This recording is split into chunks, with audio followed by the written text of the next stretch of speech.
ফজলুর রহমান আগের দিন যে কথাটা বলি, পরের দিন বাংলাদেশে যারা বলে সব আমার মতো করে কথা। বাংলাদেশের রাজনীতির অঙ্গনে অনেক নেতার উত্থান পতনের গল্প রয়েছে। তাদের মধ্যে একজন হলেন কিশোরগঞ্জ জেলার রাজনীতিবিদ ফজলুর রহমান। তিনি শুধু একজন রাজনৈতিক নেতা নন, মুক্তিযুদ্ধের সময় ছিলেন যোদ্ধা।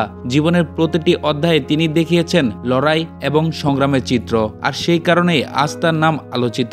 ফজলুর রহমান জন্মগ্রহণ করেন কিশোরগঞ্জ জেলার ইটানা থানার জয়সিদ্ধি ইউনিয়নে। শৈশব থেকে তিনি রাজনীতির প্রতি আগ্রহী ছিলেন। ছাত্র জীবনে তিনি যুক্ত হন বাংলাদেশ ছাত্রলীগের সঙ্গে এবং ধীরে ধীরে সংগঠনের নেতৃত্বে চলে আসেন। একসময় তিনি ছাত্রলীগের সাধারণ সম্পাদক এবং পরবর্তীতে সভাপতি নির্বাচিত হন।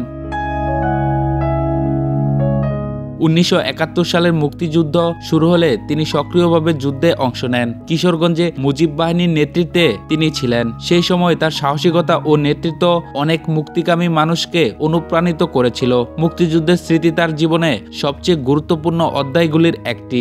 স্বাধীনতার পর তিনি আওয়ামী লীগের রাজনীতিতে যুক্ত থাকেন। 1986 সালে তৃতীয় জাতীয় সংসদ নির্বাচনে আওয়ামী লীগের প্রার্থী হিসেবে কিশোরগঞ্জ 3 আসন থেকে সংসদ সদস্য নির্বাচিত হন। তবে পরবর্তীতে আর কোনো নির্বাচনে বিজয়ী হতে পারেননি।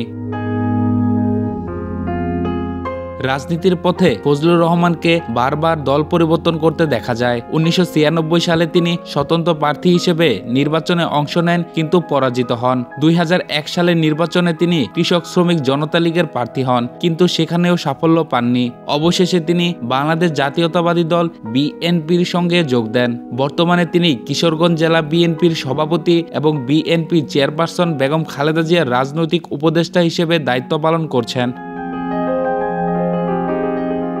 যদিও 1986 সালের পর আর কোনো সংসদ নির্বাচনে তিনি জিততে পারেননি, তবুও তিনি রাজনৈতিক অঙ্গনে সক্রিয় থেকেছেন। দলের ভেতরে বাইরে তিনি সবসময় শক্ত অবস্থান নিয়েছেন এবং রাজনৈতিক কর্মীদের পাশে থেকেছেন। সাম্প্রতিক সময়ে ফজলুর রহমান জামাতে ইসলামীকে কঠোর সমালোচনা করেছেন। তার বক্তব্য অনুযায়ী জামাত জনসমর্থন ছাড়া বড় বড় সমাবেশ করে শক্তি প্রদর্শনের চেষ্টা করছে। তিনি বলেন, আসল সমর্থন ছাড়া কোনো দলই টিকে থাকতে পারে না এবং জনগণের ভোটই একমাত্র রাজনৈতিক শক্তির ভিত্তি। এই মন্তব্যের পর তিনি আলোচনায় আসেন।